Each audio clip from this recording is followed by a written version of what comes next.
3 mistakes every beginner makes in boxing. He clips him behind the head. That's it.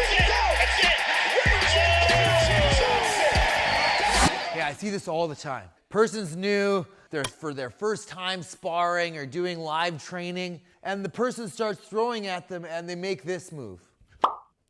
This is a really, really natural reaction for a human being to make, and logically it makes sense, right? Like the guy's punching at me, I don't want to get hit, so I'm gonna put my hands out and I'm gonna lean my head back. Problem with that is he knows what I'm doing and he's gonna move around my hands and attack my head with a hook or an overhand. Bang, it's real bad. We don't wanna lean back straight. We don't wanna do this. I call this breaking your back, right? It's just bending your spine directly backward. We try never to make this shape, right? I talk about shapes a lot. I just see everything as kind of a shape, right? I don't want to make this shape. It's a weak shape. I can lean back, but I have to do it in a specific manner. Also, I don't want both of my hands out. I should always have at least one hand defending my head. And if I have both of them out here by my opponent, then no hands are defending my head. Last thing, I never make this shape with my head when I'm boxing. Somebody is punching at me. I do not want the most valuable piece of my head up in the air, easy to hit. First thing, I want to do this. Next thing, I want to do this. If my head is down, right, my chin is down and my shoulders are up, it's way harder for people to hit my chin because my whole jawline is being covered by my shoulders. Okay, and I want to keep that most of the time. I can lean back because it does make sense to lean back away from punches. I want to lean back, but then I want to come back. Okay? And the way I lean back is not like this. Okay? It's like this. You can see that when I do that, I'm shifting my body back. One hand is up. One hand reaches out because it helps a bit of a counterbalance, and it also measures distance and gives him a structure he has to punch around. All those things are good, but I never want to lower my shoulders. I never want to put my chin up in the air. I never want to bend my spine straight back. I've said this before, but go watch Chris Weidman. Thank you. Anderson Silva versus Chris Weidman. Anderson's like this, and then he gets clipped, right? Pop, and he's like scrambled, like over. And we never saw Anderson get hurt like that. He got hurt because he's like this. He actually had a really good chin, and you can see him take shots a lot when he's like this. As soon as he did this and he got clipped just a little bit, just scrambled him, okay? So don't do that. Okay, I can lean back, but I'm using my leg, I'm using my ankle, and I'm leaning my torso like this. Okay, I'm not doing this. Okay, you're gonna die. He throws a shot, bang! I can pull and then come back. Even if I'm doing this proper pull, I don't want to stay there. Like I just said, I want to counter. It's meant to dodge and then attack. I don't want to stay back there, because if I stay back there, he's gonna keep coming and now I have nowhere to go. He throws, bang! Not like this. Okay, next. Really important. Really, really simple, not really, really easy. Eyes not on the opponent. If you are fighting somebody and you are not looking at them, you're looking elsewhere, or you're looking at the backs of your eyelids, you're gonna die. They're gonna kill you. It's not gonna be good. Don't do that. I see this happen in 2 different ways, actually 3 different ways, but it's all the same thing. Number 1, they'll look to the side. That usually happens when the person is coming at them with a flurry. And they'll literally turn sideways, right? Like they don't want to get hit in the face, so they're like, oh, I'm going to face my head over here. Just hoping that the guy's like, oh, he's overwhelmed. I'm not going to punch him in the face. Maybe you're sparring a nice guy and that's going to happen. Maybe, though, the guy's just punching and not really caring about your physical well-being, right? So when you make this shape, he just takes the shot and it's real bad for you. That's one way this happens. Another way this happens is the guy is throwing shots in more of a loopy fashion, and you get scared and you just duck your head down and look at the ground, right? It might seem it's a little bit more effective than doing this. It's probably better than doing this, but you're still doing that. You don't see anything coming. And the guy knows what he's doing. He's gonna throw an uppercut. I bring my head down. Yeah, he's gonna rock me. I'm not even gonna see it. We don't look at the ground. We don't look behind us or to the side, and we don't close our eyes. And this is the hardest one.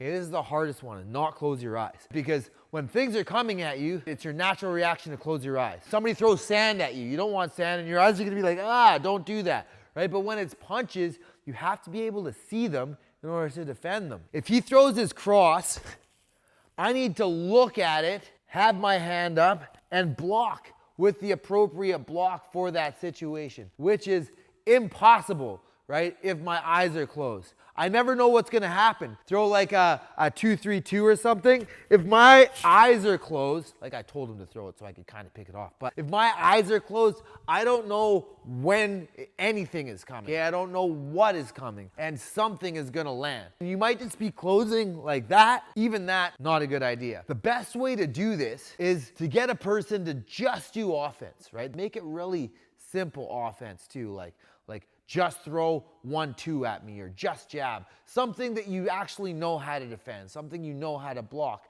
And then when he throws it, keep your eyes open and block. Once you get used to that, tell him to throw another punch. I get used to blocking these things. I get used to keeping my eyes open while I'm blocking them. And then I slowly make that a little bit faster. I ask him to throw more variety of punches, and vary the rhythm, and vary the timing, and vary the speed. And then I'll get a lot better at keeping my hands up and blocking the shots. Then when we do actual live sparring, I probably won't make those same exact mistakes. Eyes open. Super important. Okay, the last of the three, blocking hand is down. See this all the time, drives me nuts. I feel like the biggest offenders of this are people throwing the 1-2-3. I feel like it's the 1-2-3 and the 2-3. The one hand drops after, like people going 1-2 to try to load up for their hook, 3, or they'll go 1-2-3. Even worse.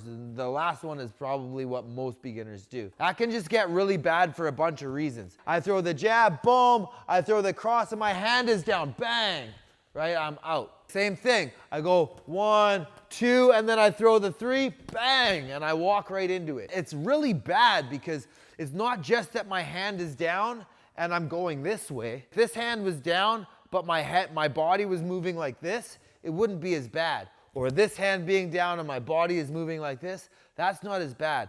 But this hand is down and I'm going towards it.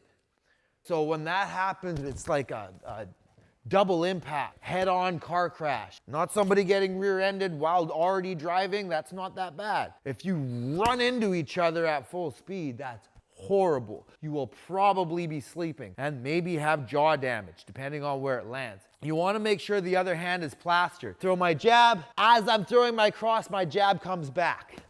As I'm throwing my hook, my cross comes back. Now, the easiest way to do this, or at least how I drilled this to make myself do it, because it wasn't super easy for me, especially on body hooks. It was on body hooks for me personally. I would want to go like this, which I see so many people do that.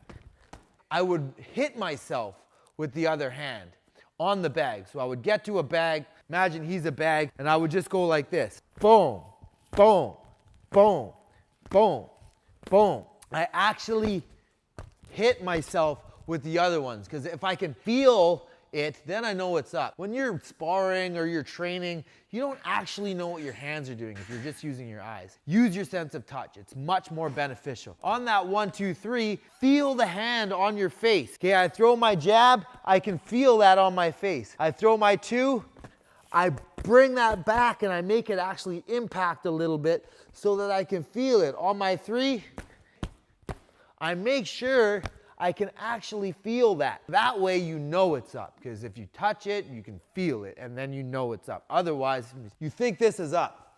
Boom, boom. I'm like, I see people sparring like this, shadow boxing like this, doing bag work like this. I'm like, keep your hands up. They're like, yeah. Because they see their hands, so they think they're up, but they're not up. Again, number 1, we don't do this.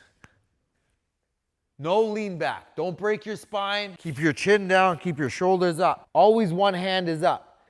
If you're gonna pull away from them, pull away like that. Number 2, keep your eyes on your opponent, even when you bow. Keep your eyes on your opponent.